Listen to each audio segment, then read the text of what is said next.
In this lesson, we're going to learn the difference between a major pentatonic scale and a minor pentatonic scale. So if the minor pentatonic scale is the vanilla ice cream of scales, the major pentatonic is like the chocolate ice cream of scales. So this is like the one single most important thing you can get going on just to start to begin to be able to play some guitar solos. So for minor pentatonic, remember that the trick was you take your first finger, your index finger, and you grab the root or the name of our scale, and you play shape number 1. 5, 8, 5, 7, 5, 7, 5, 7, 5, 8, 5, 8. So nice and straightforward. The trick here to get major pentatonic is you want to grab the root note, but you want to put your pinky on it and then play like the second note from our minor pentatonic scale.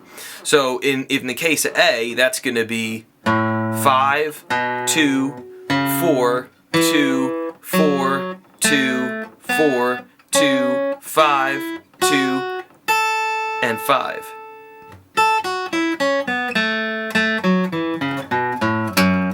So that's kind of like playing F sharp minor pentatonic. So E, F sharp minor pentatonic would be like where your first finger would go. Okay, so what makes this tricky is that we're going to be using the exact same shapes as we learned all 5 of them in minor, but we're just trying to make your ear lock in on a different note within inside the shapes. Have you ever seen that optical illusion picture where you look at it one way, it looks like an old lady, you look at it another way, it looks like a young lady, or there's another one where it's like 2 different vases or something like that. At any rate, that's exactly what we've got going on here musically. So we want to be able to force your ear to hear it one way or the other. So a nice way of doing that is just to start and then stop on the root notes. So if I do the major pentatonic scale, I'm going to play from root to root. So that would be 2nd fret on your 3rd string. And then if I keep going,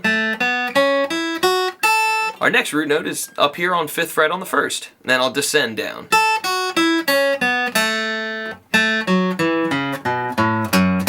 Now if you notice, I didn't stop on 2nd fret there, I went back to the pinky, remember, because that's our root note, E, F, G, A. We're trying to hear it as A major pentatonic.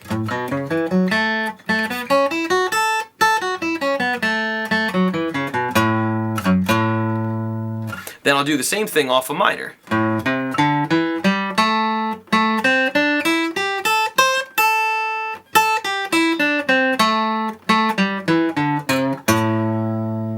So hopefully when I play the 2 scales back to back like that, it'll be obvious to you which, or the different sounds between the 2 of them. So the major might sound a little brighter, a little bit more country maybe in a way, and the minor scale might sound a little bit more darker, maybe meaner. I don't know, I'd hate to use the happy and sad for major and minor because that's not really the case.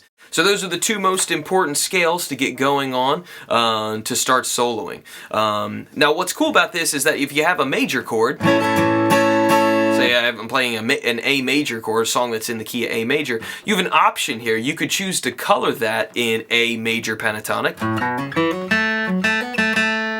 or you could choose to color it in A minor pentatonic.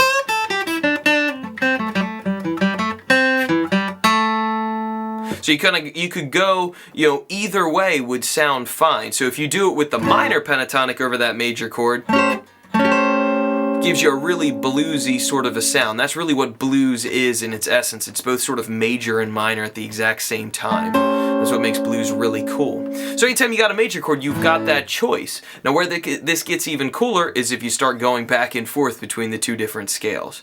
And a couple songs that we're going to take a look at down the road are going to do exactly that. So I hope you enjoyed this lesson. Please feel free to leave a comment if you have a question. And also hit like or subscribe if you enjoyed the lesson. Thank you for watching.